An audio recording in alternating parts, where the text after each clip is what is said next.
Second innings start చేశారు. Yeah but మూవీస్కి రాకుండా సీరియల్స్లోకి ఎందుకు ప్రిఫరెన్స్ ఇచ్చారు? అంటే హరిత ఒకసారి మీకు ఇంటర్వ్యూలోనే చెప్పింది సంథింగ్. ఇప్పుడు ఒక మెయిన్ లీడ్ రోల్ అనేది స్టార్ట్ చేసాం. ఓకే. ఇప్పుడు నాకు తీసుకెళ్ళిపోయి నుంచునే క్యారెక్టర్ అయితే ససేమరు ఎవరు అది అవసరం లేదు కూడా అసలు నాకు కాదు, నన్ను మాట్లాడేటప్పుడే అది మెయిన్ రోల్ అయితేనే నాతో మాట్లాడతారు. ఇలా అలవాటు పడిపోయిన తర్వాత మూవీకి వెళ్ళిన తర్వాత సేమ్ క్యారెక్టర్ నేను ఇష్టపడుతుంటా. అలాంటి క్యారెక్టర్స్ అక్కడ ఎవరు. ఓకే. సేమ్ లీడ్ ఉండాలనుకుంటుందా, ఒక మంచి విలన్గా ఉండాలనుకుంటా, మంచి మెయిన్ క్యారెక్టర్ అవ్వాలని కోరుకుంటా. గబుక్కుని 2-3 సీన్లు కనిపించేటట్టు చేస్తారేమో అదొక చిన్న డౌట్ మనసులో ఉన్న చెప్తున్నా. అదృష్టం ఉండాలి. ఒక 2-3 సీన్స్ అయినా సరే ఇంపార్టెంట్ రోల్ అది నిలబడుతుందంటే నేను ఇప్పటికే చేయడానికి రెడీ. ఇంకోటి ఏంటంటే వెయిటింగ్లో ఉన్నా. ఇప్పుడిప్పుడే ఫస్ట్ చేసిన వాళ్ళందరినీ తీసుకొస్తుంది ఇండస్ట్రీ, పాత వాళ్ళని. మళ్ళీ నా మాస్టర్ సినిమా చూడబోతారా, మళ్ళీ రీకలెక్ట్ చేసుకోబోతారు నన్ను, మళ్ళీ ఏదైనా మంచి రోల్ రాబోతుందా అన్నట్టు వెయిటింగ్లో ఉన్నా. డెఫినెట్గా మంచి సినిమాలు వస్తే నాకు నమ్మకం ఉంది. ఓకే. డెఫినెట్గా సెకండ్ ఇన్నింగ్ మీరు చెప్పినట్టుగా సినిమాల్లో ఇంకా మంచి పేరు వస్తుంది చూడండి. నాకేంటో పెద్ద నమ్మకంతో అయితే కూర్చున్నా. డెఫినెట్గా వస్తాయి మంచి సినిమాలు. కాకపోతే ఈ చిన్న ఫీలింగ్ మాత్రం మనసులో ఎక్కడో చోట ఉంటుంటుంది. మంచి లీడ్ రోల్ చేసుకుంటున్నాం టీవీలో, అక్కడికి వెళ్ళాక ఆ రోల్ దొరకదు. కాంప్రమైజ్ అవ్వలేరు అంత త్వరగా. కాంప్రమైజ్ కాదు కానీ గబుక్కుని వెళ్ళి నుంచుని వచ్చేయాలంటే ఎక్కడో కొట్టేస్తుంటుంది. పేరు రాకపోతే ఇబ్బందేగా. పేరు వస్తే మీరు చెప్పినట్టుగా 1-2 సీన్లైనా పర్వాలేదు. పేరు రాకోకుండా 10 సీన్లు చేసినా తప్పేగా. వెనకాలకి వెళ్ళి నుంచుని ఏ అన్నయ్య క్యారెక్టరు, ఏ బావ క్యారెక్టర్ ఇచ్చేసి నుంచోబెట్టేసారు అనుకోండి మూడు పిల్లల్ని. పిలవరు, మ్యాక్సిమం 99% అయితే పిలవరు. నా పాత సినిమాలు చూసి ఎవరైనా సరే, సీరియల్స్ చూసినా, టీవీ చూసినా, యూట్యూబ్ చూసినా కూడా చూడగానే అర్థమైపోద్దిగా ఊరికనే పిలవకూడదు విజయన్ అని.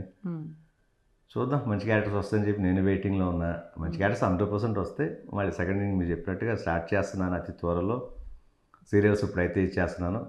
అలాంటి క్యారెక్టర్ నేను కోరుకోపోయినా కూడా ఇది ప్రెజెంట్ ఏ సీరియల్స్ చేస్తున్నారు సార్? ఇప్పుడు చాలా సీరియల్స్ ఆల్రెడీ చేస్తున్నాం ఆల్ ఛానల్స్లో. ఇప్పుడు జెమినీ టీవీలో శ్రావణ సంధ్య అని ఒకటి జరుగుతుంది. ఓకే. మళ్ళీ మా టీవీకి ఒకటి ఆఫర్ వచ్చింది. అది మళ్ళీ బిజీ అయిపోతాయి. ఒకరోజు కూడా ఖాళీ ఉండదు. 2 సీరియల్స్ 1 వీక్ వాళ్ళకైతే 1 వీక్ వాళ్ళకి అలాగా. ఓకే. ఇది ఫస్ట్ వీక్ 3rd వీక్ జరుగుతుంది. సెకండ్ వీక్ 4th వీక్ అడిగారు. ఓకే. అందరికీ 4 రోజులు ఇస్తే 2-3 రోజులే ఖాళీ ఉంటుంటుంది. అదేది కంటిన్యూగా ఎవరు ఇవాళ షూట్ ఉంటే రేపు గ్యాప్ ఇస్తారు, ఎల్లుండి షూట్ ఉంటుందిగా రేపు ఏం చేయడానికి ఉండదు, బయటికి వెళ్ళడానికి ఉండదు, మళ్ళీ 10ంటికి తినేసి పడుకోవాలి. బయటికి కదిలే పని ఉండదు. బయట పనులు మనం చేయలేము ఫోన్లో తప్ప. ఓకే. పిల్లలు తీసుకు బయటకు వెళ్ళాలంటే ఇబ్బంది. అదే ఆర్టిస్టులకు ఉన్న ముఖ్యమైన ఇబ్బంది. మన మీడియాకి సంబంధించి మీకు కూడా పిల్లలతోటి ఎక్కువ ఉండలేం. మనకి ఏదైనా వర్క్ అనగానే వెళ్ళిపోతుంటాం. ఆయమ్మలు కప్ చెప్తాం, లేదా మన పేరెంట్స్ కప్ చెప్తాం, గ్రాండ్ పేరెంట్స్కి.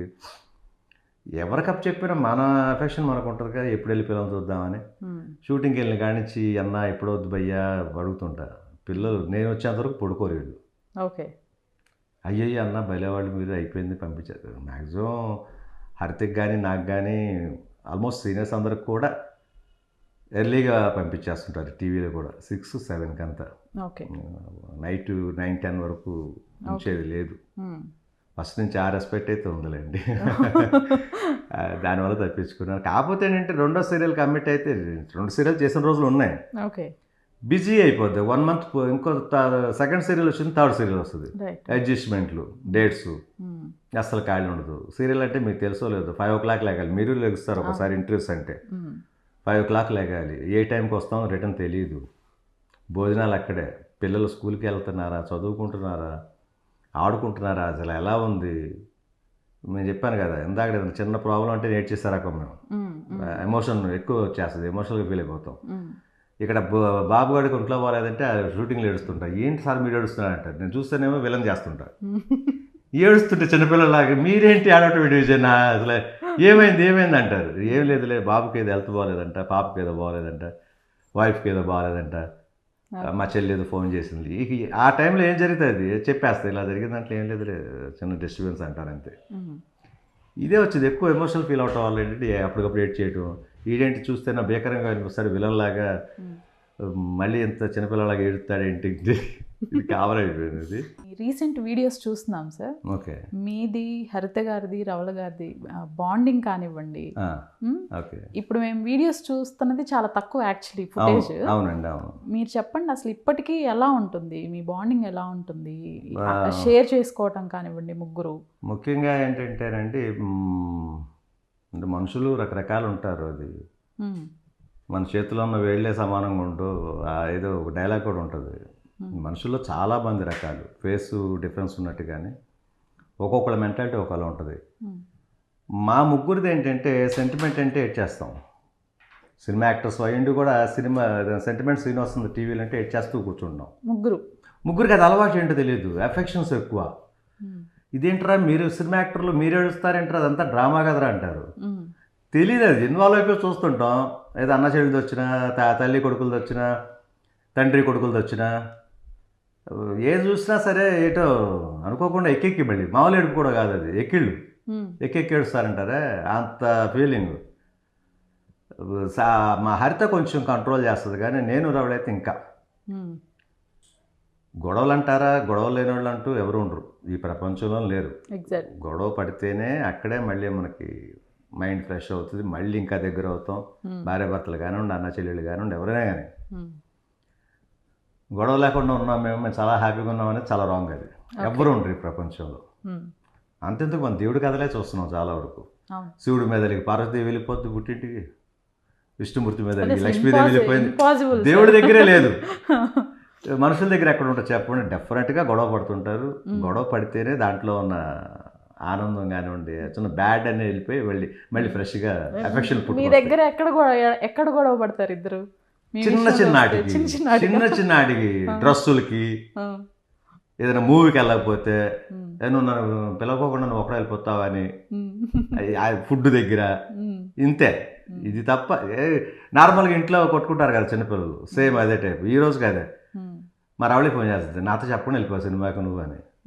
లేదురా బాబు, ఊరికి అనుకోకుండా టికెట్ బుక్ చేశారు, నీకు కుదరదేమని చెప్పేసి పిలవలేదు, పిల్లలు వచ్చున్నారు ఇంటికి, పిల్లల్ని వెళ్దాం ఉన్నారు, బుక్ చేశానంట. మేము కూడా వచ్చేవాళ్ళంగా, లేకపోతే నేను బుక్ చేయమంటే బుక్ చేస్తానుగా. ఇలా అదొకటిను ఎఫెక్షన్. వాళ్ళ ఇంటికి భోజనానికి నేను వెళ్ళటం, వాళ్ళు ఇక్కడికి వచ్చేయటం, హాలిడేస్ అయితే. పిల్లలు పుట్టాక ఇంకా ఎఫెక్షన్స్ ఎక్కువైపోయినాయి. ఈ పిల్లలు ఆ పిల్లలు కలిసిపోవటం, బావా వదిన అని పిలుచుకోవడం కానీ, పిల్లలందరూ గ్రూపు. ఎంత లేదన్నా బయట పిల్లల కంటే కూడా సొంతం అనగానే ఒక ఎఫెక్షన్ ఎక్కువ ఉంటుంది. సొంతం అనే ఇది ఉంటుంది కదా బంధం. దాంతో పిల్లలు మాది కూడా అంతే, చిన్నప్పటి నుంచి ఇప్పుడు కాదు అది. మాకు తెలిసిన కాడి నుంచి చెల్లెళ్ళ మీద ఏగైతే వాళ్ళు ఇప్పటికి కూడా. ఇప్పటికే ఏదైనా చిన్న ప్రాబ్లం అంటే పరిగెత్తా, వాళ్ళే ఫోన్ చేస్తారు అన్నయ్య అని. ముందు నాకే ఫోన్ చేసి ఏడుస్తారు. చిన్న సెంటిమెంట్గా ఇప్పుడు ఏదైనా తనకి హరితకి ఏదైనా కొత్త షూట్ వచ్చినా ఫస్ట్ నాకే కాల్ చేస్తుంది, అన్న బ్లెస్సింగ్స్ కావాలి నీదని. హరితని అడగని చెప్పుద్ది. ఫస్ట్ నాకు ఫోన్ చేస్తుంది, తర్వాత అమ్మకి ఫోన్ చేస్తుంది, తర్వాత రవళికి ఫోన్ చేస్తుంది. వాళ్ళ హస్బెండ్కి కూడా చెప్పదేమో నాకు తెలిసి, వాళ్ళిద్దరూ మాట్లాడుకోవచ్చేమో కానీ ఫస్ట్ కాల్ అయితే నాకు వస్తుంది. ఏంటంటే అదొక సెంటిమెంట్. అన్నయ్య చెప్తే మంచిగా చక్కగా బ్లెస్ చేస్తాడు. తనకి సెంటిమెంట్ వర్కౌట్ అయింది. ఫస్ట్ కాల్ నీకేనా అన్నయ్య చేస్తున్నాను, నాకు ఈ షూటింగ్ వచ్చింది కొత్తది, ఇప్పుడే అడ్వాన్స్ ఇచ్చేదారు, okay very good, all the best అని చెప్తా. అలా నేను ఇంట్లో ఏదైనా చేసుకున్న ప్రతిదీ చెప్పేస్తుంటా. కూర వండినా చెప్తా, బెడ్షీట్ కొనుక్కొచ్చినా చెప్తా, బట్టలు కొనుక్కున్నా చెప్తా, షూటింగ్ వెళ్ళినా చెప్తా. ఆవిడ అంటుంది ప్రతి విషయాన్ని మీరు అలా చెప్పేస్తారంటే ఎవరు చెప్పుకోరండి బాబు, ఎందుకు అలా చెప్తారు ప్రతి విషయాన్ని. అమ్మతో చెప్పేస్తా, చెల్లెళ్ళతో చెప్పేస్తా, ఫ్రెండ్ ఎవడని ఫోన్ చేసినా చెప్పేస్తా ఆడికి కూడా, ఒరే ఇలా చేశాను అప్పుడు నేనని. అంత మరీ అంత ఓపెన్గా ఎవరు ఉంటారండి, మీరేం దాచుకోరా మనసులో. మా ఆవిడకి నాకు అక్కడే పడదు ఒకసారి. ఎంతైనా కొంతైనా దాయాలి కదా. అదొకటి నాకేంటంటే ముందు చెప్పేస్తే జరగవు కొన్ని పనులు. చాలామందికి అలాగే ఉంటుంది, చెప్పకూడదు అంటారు. అది నాకు సెంటిమెంట్ బాగా ఉంది. నాకేం చెప్పేంతవరకు నిద్రపడదు, చెప్తేనే కొన్ని పనులు అవట్లా. ఇప్పుడు కొత్త సినిమా వచ్చేసిన సినిమా అని చెప్పేసి 10 మంది చెప్పేస్తా, మళ్ళీ వాళ్ళు నాకు ఫోన్ చేయరు.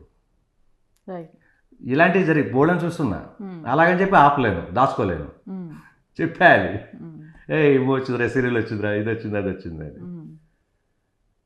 అది కలిసి రానప్పుడు ఆపండి అని చెప్పేసి మెసేజ్ చెప్తుంటుంది. నా కొడుకు కూతురు కూడా అంటారు, వాళ్ళు 9th 10th వస్తారు, వాళ్ళకి తెలుస్తుంది. ఎందుకు డాడీ మీరు అందరితో చెప్పేస్తారు అంటారు మా పిల్లలు. ఏమో అలవాటురా, ఎవరో చెప్పానురా, మా చెల్లెళ్ళకి అమ్మకి అంతే కదరా, ఏదో ఏదో క్లోజ్ ఫ్రెండ్స్ చెప్పాను. ఆయన కూడా అది దాసే, అది అయ్యేంత వరకు, అది జరిగేంత వరకు మీరు చెప్పకండి అంటారు. నేను ఆపలేను.